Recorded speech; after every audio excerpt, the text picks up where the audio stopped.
is Jacob Nedman, and here we will explain to you what greenhouse gas pollution is and ways to solve it. So, what is pollution? The dictionary definition of pollution is the presence in or introduction into the environment of a substance or thing that has harmful or poisonous effects. In this case, the thing that is introduced into the environment are greenhouse gases. So, greenhouse gases are released as from burning coal and oil as carbon dioxide, like the black smoke that's coming out from this oil field burning. According to NASA, these greenhouse gases trap heat in just like a glass roof of a greenhouse, hence the name greenhouse gases. And once again, to back up what I said, according to NASA, burning fossil fuels like coal and oil put more carbon dioxide into our atmosphere. Okay, so here are what greenhouse gases do. So greenhouse gases, they trap in heat, right? So this lets us, this provides a stable temperature for us to live. It keeps in the heat during winter and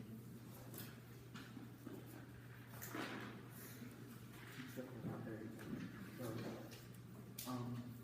they trap in the heat, and if it's too many greenhouse gases, the heat will start to rise in control, which leads to global warming, and that can intensify weather disasters. Solutions. So the first solution is to use solar energy and to improve it, since currently it's not really that effective due to its large take of land. And as the name implies, solar energy uses the sun's energy to produce electricity through various means. One such means is through solar panels.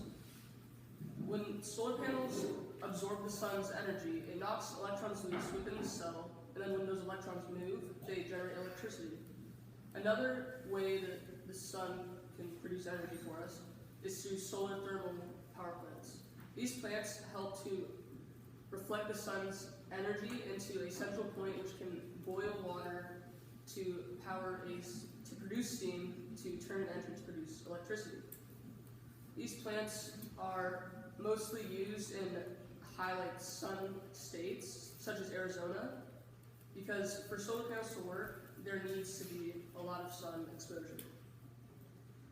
However, these solar panels and plants do not compare to other current means of energy production, such as coal. One way to improve these solar panels and plants is to just improve the materials themselves, or to move the cells within the solar panel closer to each other.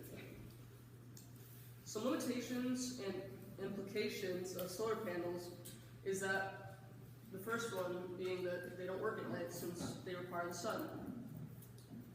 Additionally, manufacturing solar panels can be very costly and uses many resources and can be very hazardous if not done properly. Additionally, if more solar panels are implemented, more and more land will be needed to use. More land will be used to house them. As Otis Ingeman states, though costly to implement, solar energy offers a clean, renewable source of power.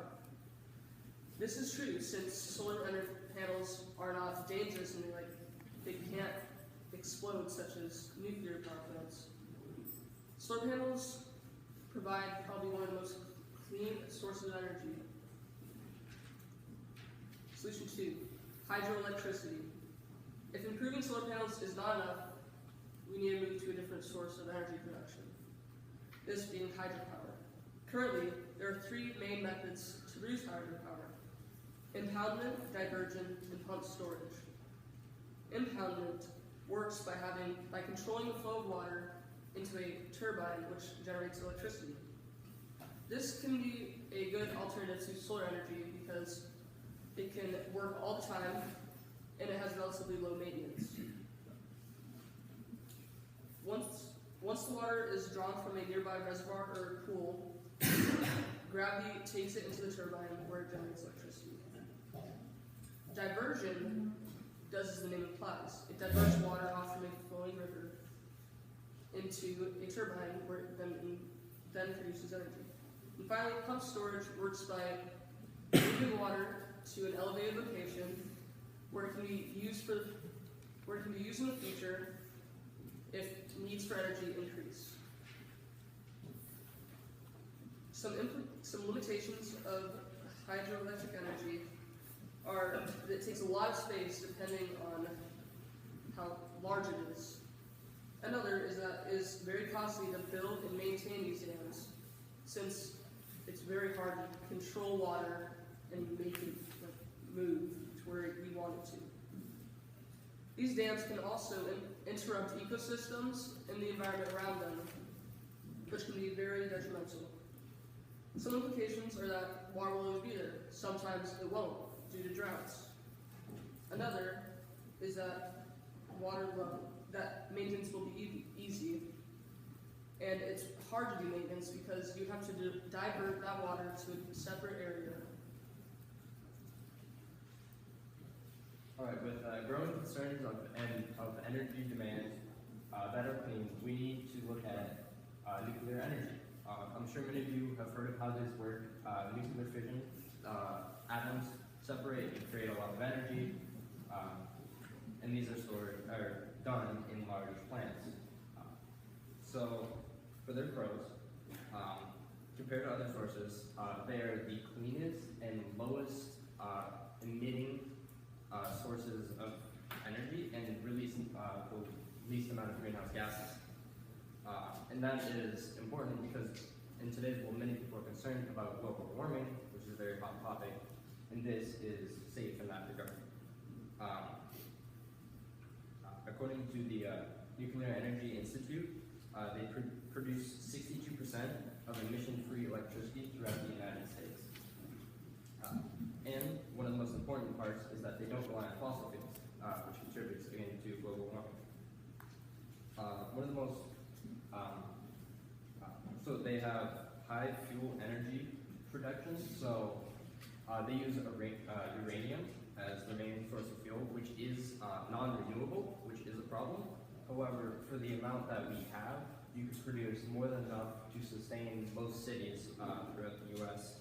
With only a few power plants. And for uranium, we have about 8 years left until we start to run out. It has very high initial costs, but once they are set up, they are very low maintenance, and that makes up for the initial building. And of course, many people are concerned about the dangers of it, explosions and meltdowns, and safety is a big deal these days. Also, they create more jobs for people working in them.